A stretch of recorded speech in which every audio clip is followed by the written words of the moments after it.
भारत अजून उद्योगांच्या सुरुवातीच्या टप्प्यात होता तेव्हा एका माणसाने स्वप्न पाहिलं. भारताने स्वतःची यंत्र स्वतःच बनवावीत हे स्वप्न पाहणारे होते लक्ष्मणराव किर्लोस्कर.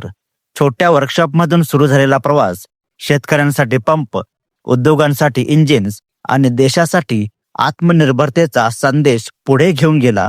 लक्ष्मणराव काशीनाथ किर्लोस्कर हे महाराष्ट्राचे आणि भारताचे एक अग्रगण्य आणि दूरदृष्टीचे उद्योजक होते. त्यांनी केवळ एका उद्योगाची स्थापना केली नाही, तर भारतातील अभियांत्रिकी आणि औद्योगिक विकासाचा पाया रचला. त्यांच्या अथक प्रयत्नांमुळे किर्लोस्कर हे नाव घराघरात पोहोचले. लक्ष्मणराव किर्लोस्कर यांचा जन्म 20 जून 1860 रोजी बेळगाव जिल्ह्यात झाला.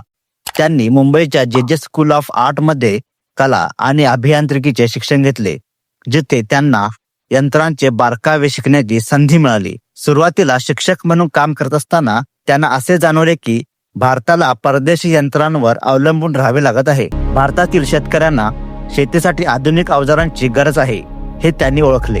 1888 मध्ये त्यांनी त्यांचे बंधू रामचंद्रराव यांच्या मदतीने बेळगाव येथे किर्लोस्कर ब्रदर्स या कंपनीची स्थापना केली. सुरुवातीला त्यांनी सायकल, लोखंडी नांगर आणि इतर कृषी अवजारे बनवण्यास सुरुवात केली. भारतातील शेतकऱ्यांसाठी लोखंडी नांगर बनवणारे ते पहिले उद्योजक होते. लक्ष्मणरावांची सर्वात मोठी दूरदृष्टी म्हणजे त्यांनी एका औद्योगिक टाउनशिपची कल्पना प्रत्यक्षात आणली. सांगली जिल्ह्यातील कुंडलजवळ त्यांनी एक ओसाड जागा विकत घेतली आणि 1990 साली तेथे किर्लोस्करवाडीची स्थापना केली. ही केवळ एक फॅक्टरी नव्हती, तर कामगार आणि त्यांच्या कुटुंबांसाठी निवासस्थाने, शाळा, दवाखाने आणि इतर सोयीसुविधांनी युक्त अशी एक स्वयंपूर्ण वसाहत होती.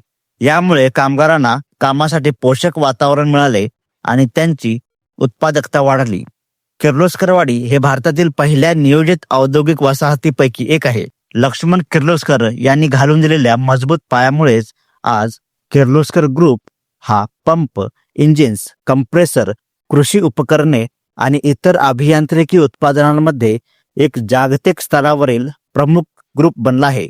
आज किर्लोस्कर ग्रुप म्हणजे ऊर्जा, अभियांत्रिकी, ऑटोमोबाईल्स आणि पायाभूत सुविधा क्षेत्रात भारताचं एक मजबूत नाव आहे. हा फक्त एका कंपनीचा प्रवास नाही, तर ऊर्जा आहे नवीन उद्योगांच्या भरारीसाठी. तुम्हाला हा व्हिडिओ कसा वाटला आम्हाला कमेंटमध्ये सांगा आणि चॅनलला सबस्क्राईब करायला विसरू नका. धन्यवाद.